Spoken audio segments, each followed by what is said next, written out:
বিষয় নিয়ে ভাগবত। দশম বস্তু হচ্ছে আশ্রয় তত্ত্ব।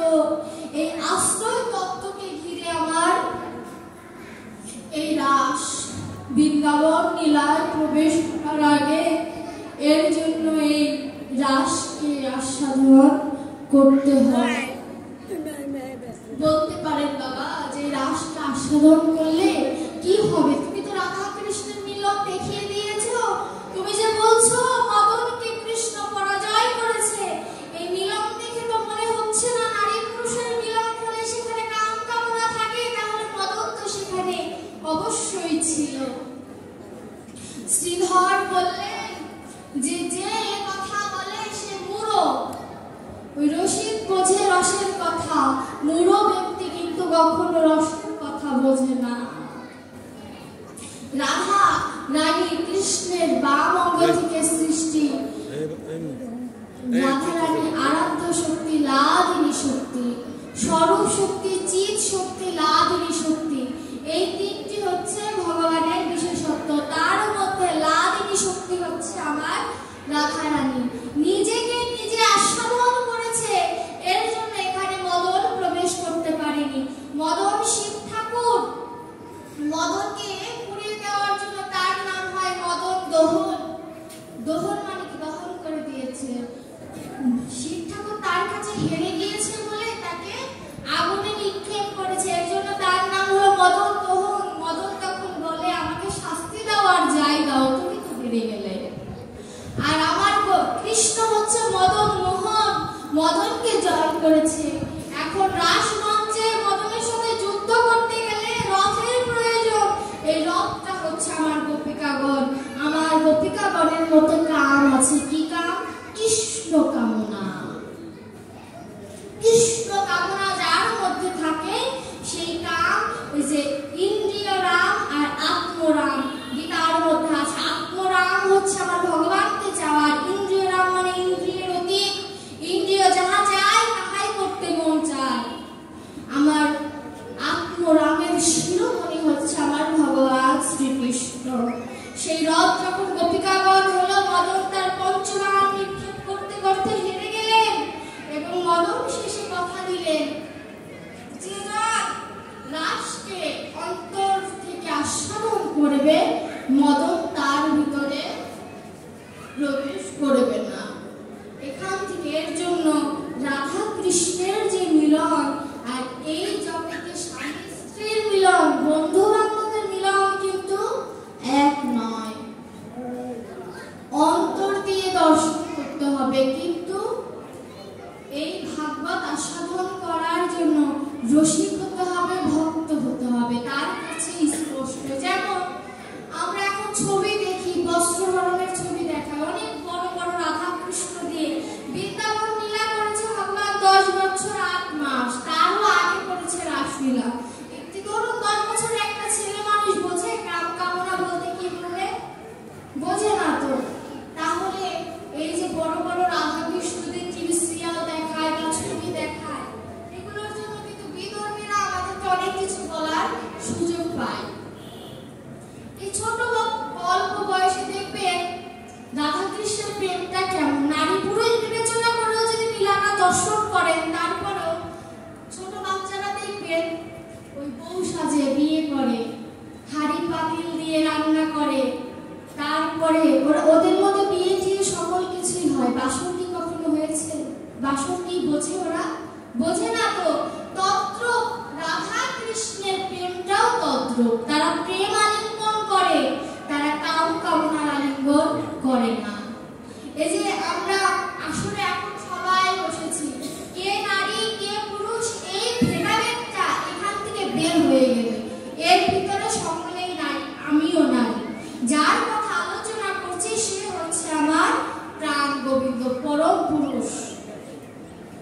তাকে আস্বাদন করতে হবে। শুধু আস্বাদন করলে হবে না, ধারণ করতে হবে।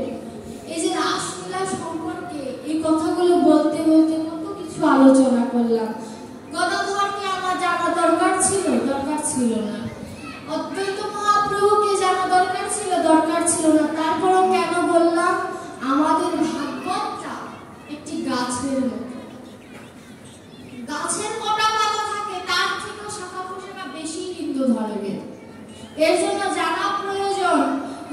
ধর্মটা কোথা থেকে এসেছে, কেন এলো, এর জন্য গতকালকে ভাগবত নিয়ে আলোচনা বেশি করেছি। আর আমাদের তরুণ সমাজকে জাগ্রত হতে হবে, এই কথাটা আমি সব জায়গায় বলি। তরুণ সমাজকে কেন জাগ্রত হতে হবে?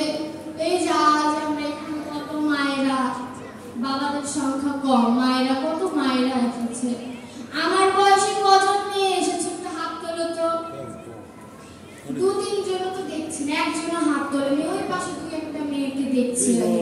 আমার বয়সে বা আমার থেকে একটু ছোট বয়সে প্রত্যেক মায়েরই একটা করে মেয়ে বা একটা করে ছেলে আছে কি না? আছে না?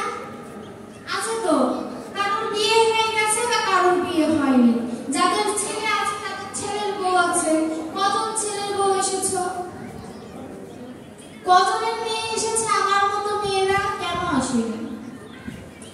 আমি বলতে পারি যারা বলে পড়ালেখার ক্ষতি হচ্ছে তারা বেশিরভাগ মোবাইল টিপতেছে, পেছনেও কিছু দেখতেছে। যাদের চোখ নিচের দিকে, আমাদের 4টা চোখ, আমরা দেখি কে কোন দিকে তাকিয়ে আছে, কে গল্প করছে, সেগুলো আমরা দেখি। এই যে পড়ালেখার অজুহাত দেওয়া বা আমার শরীর ভালো নেই অজুহাত দিতে নেই, এই বৃন্দাবনে এসে তুমি বসতে পারো না, চেয়ারে বসে শোনো, তবুও ভালো। বসতে পারো না, চেয়ারে বসে শোনো, দাঁড়িয়ে শোনো, যেভাবে শোনো তুমি শোনো, শ্রবণম মঙ্গলম, তুমি শুনলেই মঙ্গল। আর মেয়েদের এবং ছেলেদের জাগ্রত করতে হবে এই কারণে, কারণ বর্তমান সমাজে, আমার বাড়ি তো ঢাকার ওদিকে, আমি ধর্মান্তরটা খুব বেশি দেখি। কত মেয়ে ধর্মান্তর হয়ে যাচ্ছে, কেন হয়ে যাচ্ছে? অনেক মেয়েরা প্রশ্নের উত্তর দিতে পারে না যে গীতায় কয়টি শ্লোক।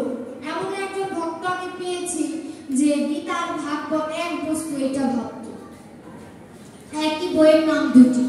তাহলে আমাদের ধর্মটি কোন জায়গায় রয়েছে একবার চিন্তা করুন। ধর্মটা এখন তামাশা হয়ে গিয়েছে।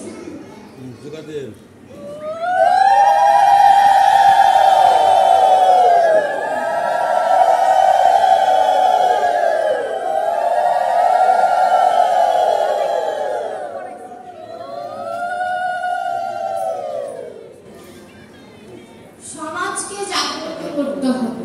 এই যে একটা ফুলের মালা, কি প্রয়োজন হয়েছে? ফুলের মালাটা গাঁথার জন্য একটা দড়ির প্রয়োজন হয়েছে, তাই না? এই দড়িটা হচ্ছে প্রেমের দড়ি। আর এই ফুলগুলো একই ফুলের, একই গাছের তো ফুল না, একই দেখতে, একই গাছের ফুল নয়। তখন এই ফুলের মধ্যে কিছু ছেলে কিছু মেয়ে, এই ছেলে মেয়েকে বাঁধতে হবে। যেমন ফুলটাকে বেঁধেছি, তদ্রূপ ভক্তির বাঁধন দিয়ে ছেলে মেয়েকে বাঁধতে হবে, যাতে তাদের মধ্যে কাম কামনা ত্যাগ না হলেও ভক্তি যেন কাম কামনাকে বেঁধে রাখতে পারে। এর জন্য ফুলের মালার সাথে আমি তুলনা দিলাম। কোন ভক্ত দেখবে এটা ফুলের মালা, আর যার চোখ কিছুটা অন্ধ সে দেখবে হালকা কি যেন গোল গোল ঝুলছে।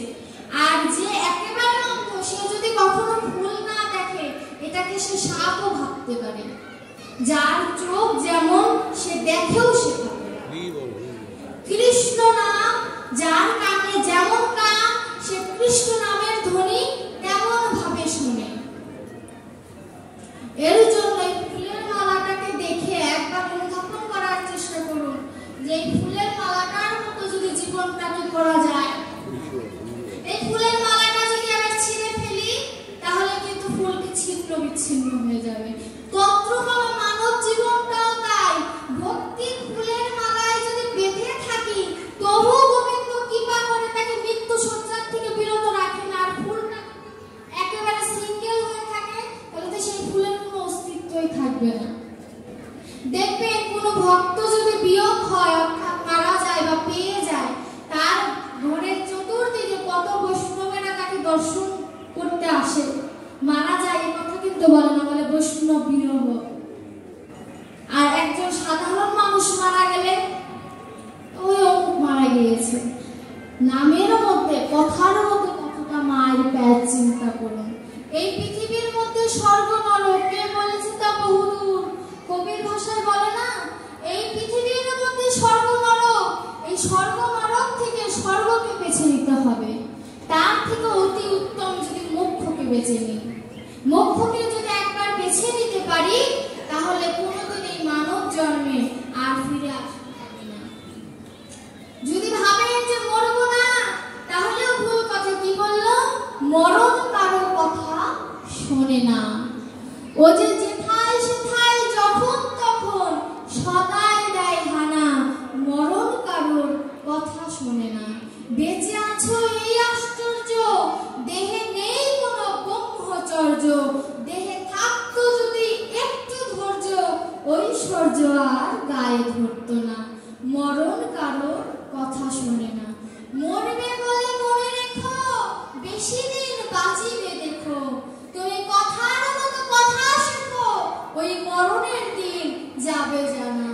নিজের হাতে বাঁচন করো, ভবা পাগলার সত্য বচন, মরণের কথা রাখো স্মরণ, অহং যাবে দূরে। অহং অর্থাৎ অহংকার। ভবা পাগলার একটি গান আমি কবিতার আকারে বললাম। মূল কথাটা একটি, যে মরণ কারোর কথা শোনে না। নিজের ভিতরে যদি একটু ঐশ্বর্য আসে, সেই ঐশ্বর্যকে ত্যাগ করার মাধ্যম হচ্ছে কৃষ্ণ নাম। এই যে আমি কালকে স্মরণ করেছিলাম না, যে ফুল মল্লিকা মালতী জ্যোতি সকল কিছু একবারে কালাকালের ভেদ করেনি। আচ্ছা চিন্তা করে দেখেছেন, শরৎকালে রাসলীলা হয়েছে, 6 ঋতুর ফুল যে এক ঋতুতে ফুটেছে, বসন্তকাল তো ঋতুর রাজা, সে মান করেনি, অভিমান করেনি। বসন্ত ঋতুকে যখন এক ভক্ত জানান দেয়, ওরে মহারাজ দেখে নে, প্রজারা মিলে গেল, তুই রাজা হয়ে আসনে বসে করে করবি কি? ওই ভক্তের সাথে প্রজার সাথে মিলন হয়ে দেখ, হা কৃষ্ণ বলতে কত সুখ, একবার তুই কৃষ্ণ নাম বলে দেয়, ওই প্রাণ গোবিন্দের চরণে একবার স্পর্শ করে দেয়। গাছে ফুল হয়, অনেক রকমের ফুল হয়, কিছু ফুল মৃতবাড়ি যায়, কিছু ফুল শ্মশানে যায়, কিছু ফুল আবার গোবিন্দের চরণে যায়। কোন ফুলের ভাগ্য বেশি? যে ফুল প্রাণ গোবিন্দের চরণ পায়। আবার কিছু ফুল রাস্তায় ধুলায় গড়াগড়ি খায়, সে ফুল বলছে শোনো, সে ফুল বলছে প্রাণ গোবিন্দের যে চরণ পেয়েছে তার থেকেও আমার ভাগ্য বেশি, সেটা শুধু গোবিন্দের চরণ পেয়েছে, গোবিন্দ ভক্তের চরণ পায়, আমি সেই পথের ধুলার মধ্যে সেই ভক্তের চরণ পাই। তো গোবিন্দের কাছে আমার এখানেও নিবেদন, প্রভু তোমার চরণ পাই বা না পাই, ফুল হলেও যেন সেই পথের ধুলি যেন পাই। আপনাদের চরণ ধুলি যেন এই গগনে মাখতে পারি, এটাই হচ্ছে মনের বাসনা। কে বলতে পারে আপনার পাশে স্বয়ং গোবিন্দ বসে আছে? চেনার উপায় আছে? সেই ত্রিনয়ন কি আমার মধ্যে তো অন্তত আমি জাগ্রত করতে পারিনি। প্রাণ গোবিন্দ বলছে, আরে ভক্ত, আমি যদি তোর সামনে দিয়ে যাই তুই আমাকে চিনবি না। এর জন্য সকলের চরণ